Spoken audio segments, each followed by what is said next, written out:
विद्यार्थी मित्र हो, मागच्या तासिकेमध्ये आपण लोकशाहीची पार्श्वभूमी, ऐतिहासिक वाटचाल त्या ठिकाणी लोकशाहीकडं समाजाची राजकीय व्यवस्थेची कशा स्वरूपात आलेली आहे याची माहिती बघितलेली आहे.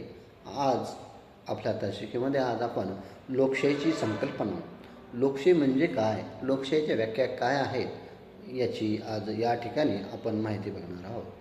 तर विद्यार्थी मित्र हो, लोकशाही म्हणजे लोकांची एक प्रकार ही लोकशाही म्हणजे लोकांनी लोकांच्या हिताकरता लोककल्याणकारी चालवलेले राज्य म्हणजे लोकशाही. ही अब्राहम लिंकनची ही सर्वमान्य किंवा सर्वश्रुत झालेली व्याख्या त्या ठिकाणी आपण लोकशाहीची स्वीकारलेली आहे. परंतु लोकशाही, लोक हा शब्द लॅटिन शब्दापासून त्या ठिकाणी निर्माण झालेला आहे. या लोकशाहीच्या प्रक्रियेमध्ये आपण बघितलं की आज जगामध्ये जवळपास 2/3 देशामध्ये लोकशाहीची प्रक्रिया त्या ठिकाणी चालू असलेली आपल्याला दिसून येतात. आज जगामध्ये जी काही मानवतावादी मूल्य निर्माण झालेली आहे, या मानवतावादी मूल्यांच्या आधारे लोकशाहीची वाटचाल त्या ठिकाणी चालू असलेली आपल्याला दिसून येते. मग या लोकशाहीमध्ये स्वातंत्र्य, समता, न्याय, बंधुता यासारख्या मानवी मूल्यांना प्रचंड महत्त्व त्या ठिकाणी प्राप्त झालेले आहे.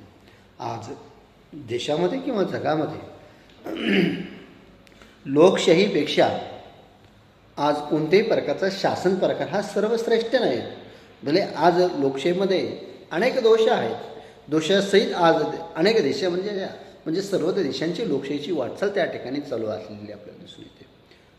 परंतु या लोकशाहीमध्ये जे काही दोष आहे ते दोष लोकशाही नसल्यापेक्षा तर कितीतरी पटीतरी चांगले आहेत.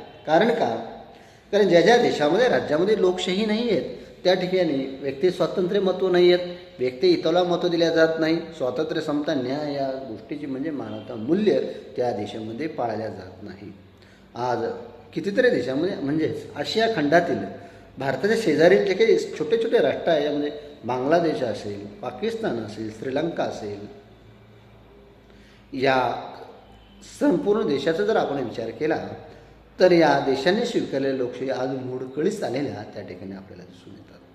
परंतु मोडकळीत जरी असल्या तरी लोकशाहीपेक्षा चांगला शासन प्रकार आजच्या या वर्तमान काळामध्ये आज जगामध्ये पर्याय म्हणून कोणत्याही देशाकडे नाही आहेत.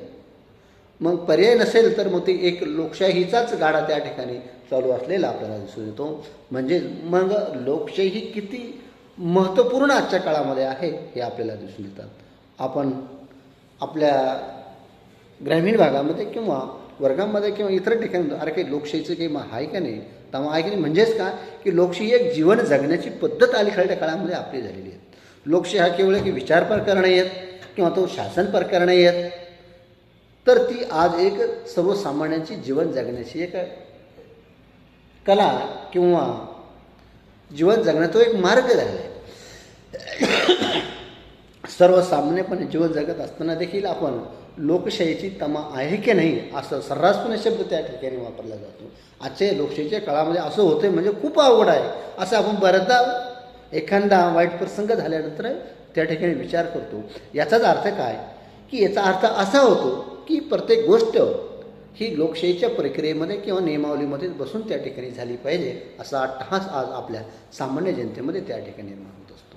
मनुष्यहानी असेल, वित्तहानी असेल किंवा समाजातील कायद्याच्या दृष्टिकोनातून सामाजिक दृष्टिकोन जे भेदभाव निर्माण झाले ते संपूर्ण भेदभाव हे लोकशाहीला आधारित नाही किंवा लोकशाहीला प्रेरित नाही, म्हणून ते नष्ट झाले पाहिजे. याचा आटापिटा शासन दरबारी समाजाच्या मनामध्ये तो प्रक्रिया त्या ठिकाणी चालू असलेली दिसून येते. म्हणजेच काय, अप्रगल्भ अवस्थेकडून माणसाची प्रगल्भ अवस्थेकडे लोकशाहीची वाटचाल त्या ठिकाणी चालू असलेली आपल्याला त्या ठिकाणी दिसून येते. म्हणजे लोकशाहीचं महत्त्व आजच्या जीवनामध्ये अत्यंत महत्त्वपूर्ण आहे.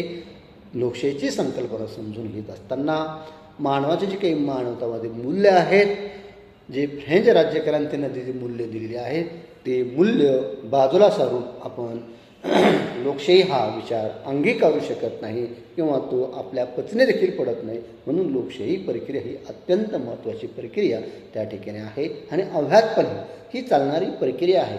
प्रगल्भ अवस्थेकडून अप्रगल्भ अवस्थेकडून माणसाची वाटचाल ही प्रगल्भतेकडे किंवा समृद्धतेकडे त्या ठिकाणी चालू राहत असलेली आपल्याला दिसून येते. अशा स्वरूपामध्ये लोकशाहीच्या संकल्पनेमध्येच लोकशाहीचा अर्थ त्या ठिकाणी दडलेला आपल्याला दिसून येतो. म्हणजेच लोकशाही हा शासन प्रकार स्वातंत्र्य, समता, न्याय, बंधुता या मानवतावादी मूल्यांचा पुरस्कार करणारा शासन प्रकार आहे.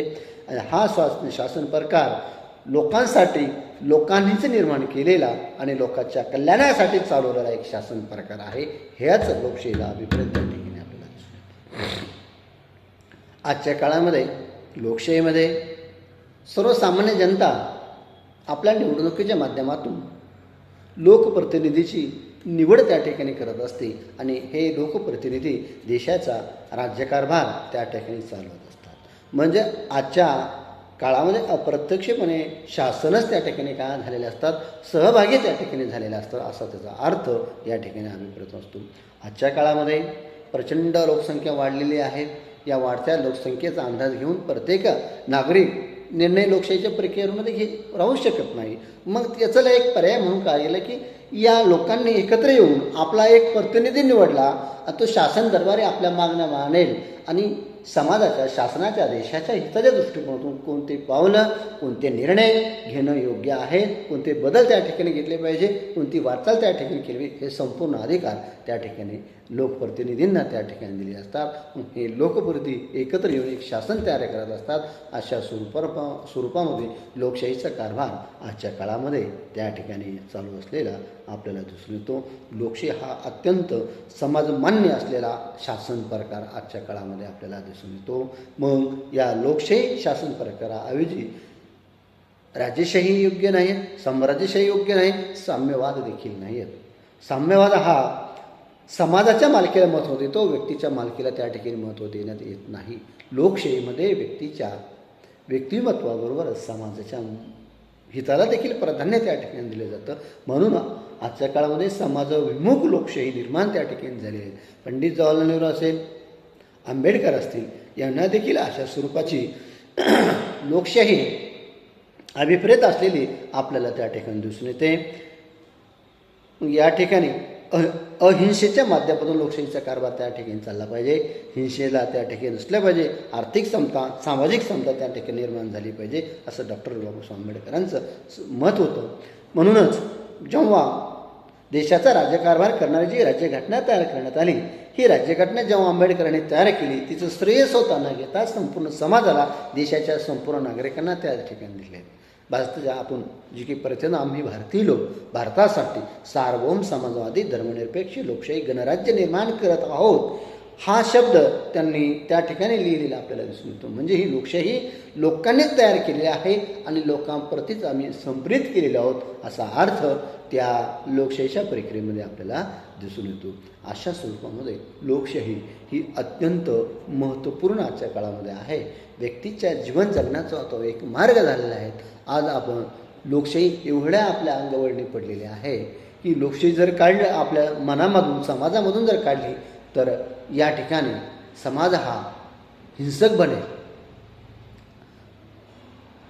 अहिंसेच्या माध्यमातून जे काही तत्त्व निर्माण झालेली होती त्या आधारित किंवा जनता जनार्दनाचे जे काही कायदे कानून त्या ठिकाणी निर्माण झाले होते, ह्या सगळ्यांचा आधार घेत संपूर्ण सामाजिक व्यवस्थेचा विचार करून, अभ्यास करून आपले भारतीय राज्यघटना त्या ठिकाणी निर्माण केलेली आहे. आणि या देशाचा आपला जो भारताचा राज्यकारभार आहे तो भारताच्या लिखित राज्यघटनेनुसार आजतागायत त्या ठिकाणी चालू असलेला आपल्याला दिसून येतो. मग या ठिकाणी जे काही लोकशाही देश आहे, प्रत्येक देशाकडे स्वतःचं एक संविधान आहे, स्वतःचा एक कायदा त्या ठिकाणी आहे. तो कायदा लिखित अलिखित स्वरूपाचा आपल्याला दिसून येतो. ज्या ज्या देशाचे कायदा हा मजबूत आहे, पाया मजबूत आहे,